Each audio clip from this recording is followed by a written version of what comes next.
राम जी का चरित्र सूझने लगता है। सूझने मैंने दिखने लगता है। सूझहि राम चरित मनि मानिक, गुपुत प्रगट जह जो जही खान। राम जी के चरित्र का जो खान है, खान बोले तो खजाना, और खान से क्या निकलती बोले मणियां निकलती, रत्न निकलते।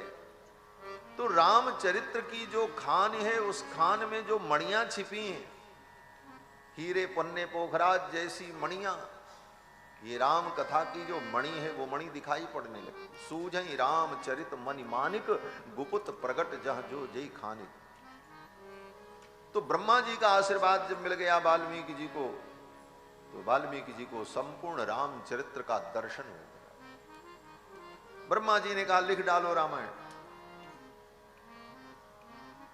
वाल्मीकि जी ने कहा लिख तो दें, पढ़ेगा कौन। ब्रह्मा जी ने कहा जब तक इस धरती पर सूर्य और चंद्रमा रहेंगे, जब तक गंगा जमुना सरस्वती प्रवाहित होगी, जब तक धरती पर समुद्र महोदधि रहेगा, तब तक तुम्हारे द्वारा लिखी गई इस राम कथा को लोग गाते रहेंगे और सुनते रहेंगे। ये वरदान दिया ब्रह्मा जी। तब तक इस राम कथा को लोग गाएंगे, सुनेंगे, और इस कथा से लोक का कल्याण होगा। ब्रह्मा जी ने कहा हमको क्या मिलेगा, हमारा भी तो कोई फायदा हो।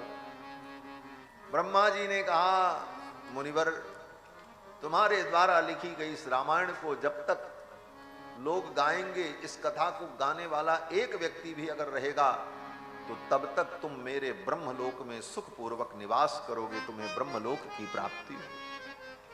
ये सब वरदान दे करके ब्रह्मा जी चले गए।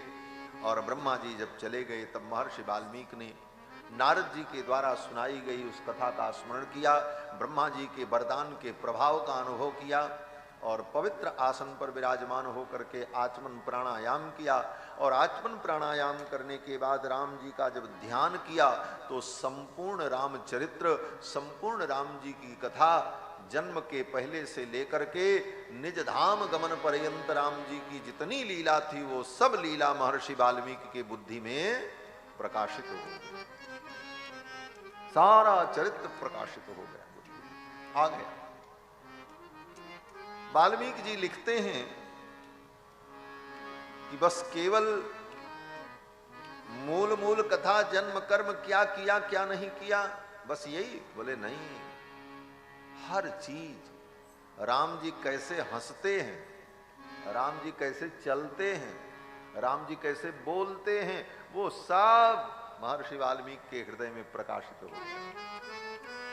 ये मैं अपने मन से नहीं कह रहा हूं, प्रमाण। हसितम भासितम चैव गतिर्यावच्च चेष्टितम, तत्सर्वं धर्मवीर्येण यथावत् प्रपश्यति।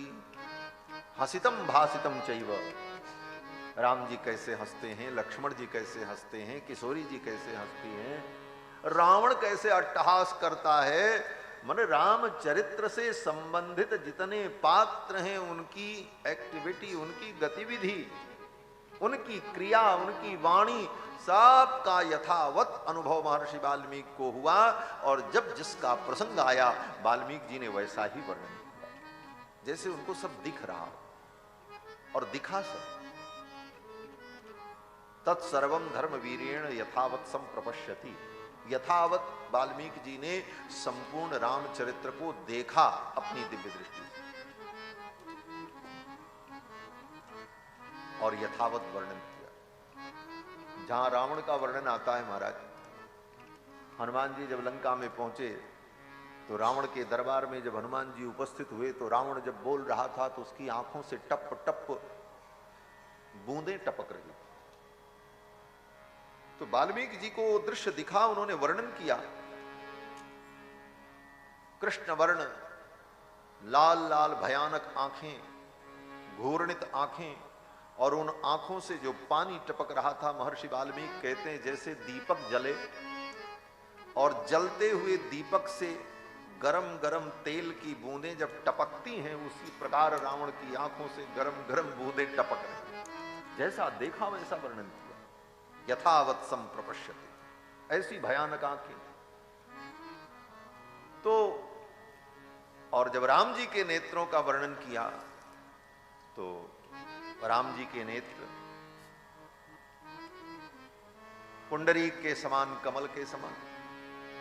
रावण के आंख से तो गरम तेल टपक रहा है और राम जी के आंखों से बोले मधु का च्यवन हो रहा है। कमल से रस निकलता, कमल की पराग होती, जिस पराग को मधुव्रत पान करता। और राम जी के नेत्र कैसे बोले कमल के समान। ऊन षोडश वर्षों में रामो राजीव लोचन। राम जी राजीव लोचन है, कमल नयन। एक बात और बता दें, ये कमल के समान जिनकी आंख हो, ये कमल नयन, पुंडरीकाक्ष, ये उपमा केवल भगवान के लिए होती है और किसी के लिए। कमल के समान सुंदर नेत्र हैं, ये किसके लिए कहा जाएगा? बोले केवल भगवान के लिए। न सूर्य के लिए, न चंद्रमा के लिए, न किसी अन्य देवी देवता के लिए। भगवान नारायण पर ब्रह्म परमात्मा राजीव लोचन, कमल नयन, पुंडरीकाक्ष, नवकंज लोचन। गोस्वामी जी जब वर्णन करते हैं तो आंख तो कमल के समान है ही है भगवान की, लेकिन भगवान का कर कमल, भगवान का मुख कमल, भगवान का चरण कमल, कमल से ही भगवान के प्रत्यंग की उपमा, यही भगवान का वैशिष्ट्य है।